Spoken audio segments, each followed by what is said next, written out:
안녕하세요. 인사이트 코리아입니다.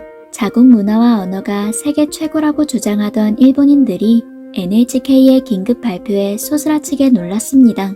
NHK는 일본에서 가장 존경받는 언어학 전문가의 충격적인 연구 결과를 대서특필했는데요. 이 전문가는 언론 인터뷰에서 일본 고유 문자로 알려진 가타카나는 사실 한반도에서 유래됐다 라고 발표했습니다. 일본에서 최고 권위자로 불리는 그가 일본어의 전통성을 부정하자 일본인들은 큰 충격에 빠졌는데요. 심지어 이 상황에서 일본의 저명한 학자들은 일본어보다 한글이 더 우수하다라며 욕먹을 각오까지 하고 양심 고백을 이어가고 있습니다. 한글은 창제 역사와 원리, 반포일이 알려져 있는 세계 유일의 문자입니다. 한글의 과학성과 독창성은 이미 전 세계 수많은 학자들에 의해 증명됐으며 세계에서 가장 위대한 문자라고도 불리고 있는데요. 옆나라 일본은 한글의 우수성에 열등감이 폭발해 무조건적인 시기와 질투, 그리고 비난을 쏟아내고 있습니다. 한글과 관련된 전문가들의 논문이 발표될 때마다 일본 누리꾼들은 이렇게 말합니다. 한글은 보기만 해도 역겹다. 일본어가 최고다. 소름 끼칠 만큼 기분 나쁜 문자다. 깊이도 없고 급하게 대충 만든 문자로밖에 안 보인다. 한글은 일본어에서 파생된 언어일 뿐이다. 일본인들은 이렇게 한글을 폄하하면서 동시에 일본어의 우수성을 줄곧 주장해 왔는데요. 특히 일본 문자 가타카나에 대한 자부심이 대단합니다. 가타카나는 약 1000년 전 일본에서 자체적으로 만들어져 사용된 고유 문자라고 여겨집니다. 그래서 일본인들은 한국에만 고유 문자가 있는 게 아니다. 우리 일본에도 고유 문자가 있다라고 소리치며 한글을 견제해 왔는데요. 그런데 이런 생각을 완전히 뒤엎은 충격적인 연구 결과가 나왔습니다.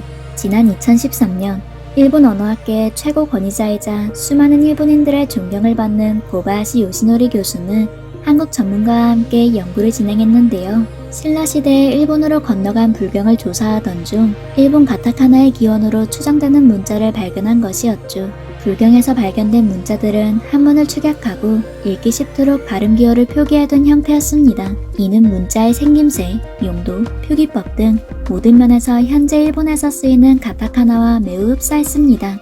여기서 관건은 이 불경이 제작된 시기인데요. 일본에서 가타카나가 자체적으로 만들어졌다는 시기는 서기 794년에서 1192년경으로 추정됩니다. 그런데 신라시대 불경이 제작된 시기는 그보다 앞선 740년경이었죠. 즉 바꿔 말하면 신라의 불경이 일본으로 건너가 지대한 영향을 미쳤다는 뜻인데요. 고바야시 교수는 일본 가타카나의 근원이 한반도에 있을 가능성이 매우 높다고 밝혔습니다. 그러자 일본 NHK도 이 내용을 대서특필하며 뜨거운 관심을 보였는데요. 이를 계기로 일본 전역이 술렁이기 시작했습니다. 사실 그가 이런 연구 결과를 발표한 것은 이번이 처음이 아니었는데요. 고바야시 교수는 20년째 일본어와 한반도 언어의 유사성을 연구해왔다고 합니다. 특히 일본에 문화적으로 큰 영향을 준 신라시대 불경을 주로 해독했다는데요. 이렇게 고바야시 교수가 치밀한 연구를 통해 일본어의 기원은 한반도라고 못 박았는데도 일본인들은 현실을 부정하고 있다고 합니다. 그럴 리가 없다. 일본어는 일본에서 만들어진 고유 문자가 맞다. 한국에서 유래됐다는 말은 믿을 수가 없다. 날조된 연구다. 한국에서 무슨 수를 쓴 게 분명하다.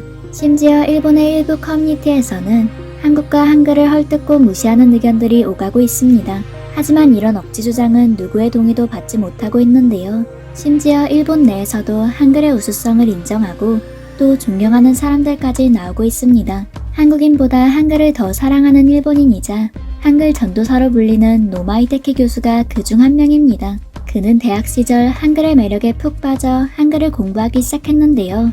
그렇게 평생 한글을 연구한 노마 이데키 교수는 이렇게 고백했습니다. 한글은 지적인 혁명 그 자체입니다. 인류 전체의 소중한 자산이죠. 한글처럼 아름답고 논리적이며 완벽한 문자는 또 없습니다. 그가 일본에서 욕먹을 각오까지 하고 이렇게 양심 선언한 이유는 무엇일까요? 그만큼 한글이 우수하고 위대하기 때문입니다. 학자로서의 양심을 지키며 한글의 우수성을 일본에 알리려고 죽을 힘을 다해 노력하는 거죠. 사실 일본도 한글이 완벽한 문자라는 걸 알고 있습니다. 그래서 일제강점기에 한글에 대한 말살 정책을 강력히 추진했는데요. 한글 교육을 완전히 폐지하고 모든 한국인에게 일본어를 가르쳤죠. 하지만 여기에 굴할 우리 민족이 아니었습니다. 독립운동가들은 어떻게든 한글을 지키기 위해 목숨을 걸고 일본과 싸웠습니다.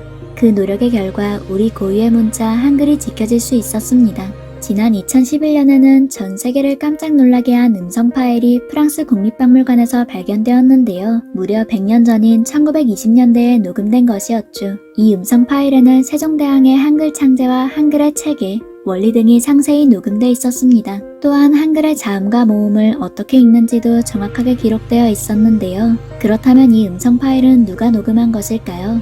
영화 말모이의 실제 주인공인 한글학자 이금로 선생이었습니다. 이금로 선생은 일제가 한글을 말살시키라고 하자 조선어 학회를 만들어 우리말 사전을 편찬했는데요. 이뿐만이 아니었습니다. 그는 일제의 탄압이 없는 프랑스로 몰래 넘어가 한국어 음성 자료를 남겼습니다. 혹시라도 일제에 의해 한글이 잠시 사라진다고 해도 한글이 잊히지 않고 다시 부활하기를 바라면서 떨리는 목소리로 녹음을 한 것이었죠. 이렇게 수많은 사람들의 노력과 헌신 덕분에 한글은 세계에서 가장 우수한 문자로 그 위상을 떨치게 됐습니다. 현재 미국과 유럽에서는 한국어가 가장 인기 있는 제2외국어로 자리매김했는데요. 실제로 독일과 프랑스에서 한국어를 정규 과목으로 채택하는 학교가 늘어나고 있습니다.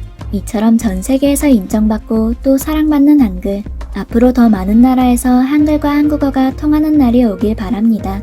지금까지 인사이트 코리아였습니다. 감사합니다.